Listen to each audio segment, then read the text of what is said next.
आइए मित्रों, हमारे YouTube चैनल स्वाध्याय में आपका हार्दिक स्वागत अभिनंदन। आज हम आपके लिए लेकर आए हैं ईश प्रार्थना इस शीर्षक पर प्रेरणादायक ज्ञानवर्धक ज्ञान चर्चा।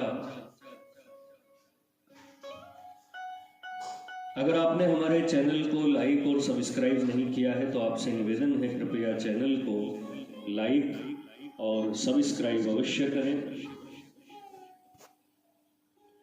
हे ईश, विष और अग्नि के समान संतापप्रद संसार रूपी समुद्र में तड़प रहा हूं और इससे मुक्ति पाने का कोई भी उपाय दृष्टिगोचर नहीं होता। इसलिए मैं अपने को आपके चरणों में समर्पित करता हूं। अब आपकी जैसी इच्छा हो करें। हे दया रूपी अमृत के समुद्र, संसार रूपी अग्नि की ज्वाला से चेतनाहीन और भय से त्रस्त होकर हे शरण्य, आपके चरण कमलों की शरण में उपस्थित हुआ हूं। आगे विचार कर आप जैसा चाहें वैसा करें। मिथ्या शरीर आदि विषय रूपी मृग तृष्णा से पूर्ण संसार रूपी भयानक मरुभूमि को परित्याग कर मेरा मन रूपी मृग, हे दया रूपी सुधा के समुद्र, आप में गहरा गोता लगाना चाहता है। हे ईश, मेरा मन मधुकर अपनी स्वाभाविक चंचलता त्याग कर आपके चरण कमलों के मध्य से निकलती हुई पराग की धारा में मस्त हो रहा है। इसलिए आपके अतिरिक्त अन्य स्वामियों को तृण भी नहीं समझता।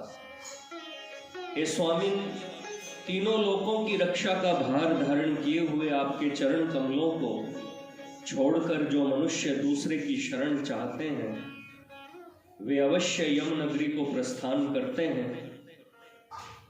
लक्ष्मी जी के मुख कमल को विकसित करने वाले और त्रैलोक्य को कल्याण मार्ग में जागृत करने के लिए व्रत धारण किए हुए आपके नयन रूपी अरुण का उदय कब मेरी अज्ञान निशा को निर्मूल करेगा। देवताओं तथा असुरों के अंतःकरण रूपी चकोरों से चुंबित और संपूर्ण संतापों के समूह को नाश करने वाली आपके मुखचंद्र की चंद्रिका कब घोर अंधकार से पूर्ण मेरे मन रूपी रात्रि में प्रकाश करेगी। हे हरि, अत्यंत वेगशाली विवेक रूपी लगाम से रहित और मद से उद्धत मेरी इंद्रियां रूपी घोड़े आपके चरण रूपी वाजीशाला घुड़साल को प्राप्त कर वेग रहित हो शांति लाभ करें। प्राचीन महर्षियों की वाणी भी, जिसकी महिमा वर्णन करने में पार न पा सकी, परमेश्वर सब पुरुषों में उत्तम आप ऐसे पति को त्याग कर निर्लज्ज होकर पतिव्रता मेरी बुद्धि कैसे दूसरे को भज सकती है। सोते जागते कभी भी मैंने आपकी कृपा दृष्टि के अतिरिक्त किसी वस्तु की इच्छा नहीं की है। यदि मेरी बात को सत्य मानते हैं तो हे जगन्नाथ, मुझे अपनाइए। हे दयानिधे, मैं अत्यंत दीन हूँ, दूरावस्था में फंसा हुआ हूँ और सब किसी ने हे समझकर मुझे परित्याग कर दिया है। ऐसी स्थिति हो रही है तो भी आप हाथ नहीं बढ़ा रहे हैं। हंत, आपने हृदय को पाषाण क्यों बना लिया है। विशाल संसार के धारण करने में आपको कुछ भी श्रम नहीं हुआ तो हे प्राणियों के सत्य आत्मा, परमाणु रूप मेरे धारण करने में क्यों कठिनता हो रही है। मैं अत्यंत विनीत भाव से पूछ रहा हूं, खूब सोच विचार कर उत्तर दीजिएगा। क्या मैं गज और गिरी गोवर्धन से भी भारी हूं कि जिससे आप शीघ्र मेरा उद्धार नहीं कर रहे हैं। हे प्रभो, धन राज्य संपदा अथवा विद्या मुझे कुछ भी न चाहिए। आप किंचित मात्र भी करुणापूर्ण दृष्टि से मेरी तरफ नजर करें, यही प्रार्थना है। मैं अत्यंत अधम हूँ, गुणहीन हूँ, तो भी आपको मुझ पर दया करनी ही चाहिए। क्या विश्वरूपी अग्नि को उगलते हुए सर्पों को चंदन शांति प्रदान नहीं करता। मैं शुद्धित होकर प्रत्येक गलियों में अन्न के दाने ग्रहण करूं, इसमें मुझे कोई लज्जा नहीं है। परंतु हे कलंक रहित, यह बात आपके विरध के विरुद्ध है कि आपके दास को दूसरे के यहाँ जाना पड़े। नरक में भी अत्यंत कष्ट हो तो भी मुझ निर्लज्ज का क्या बनता बिगड़ता है। परंतु भगवान, इस बात को आप ध्यान देकर विचार करें कि परोक्ष में जनता आपको क्या कहेगी।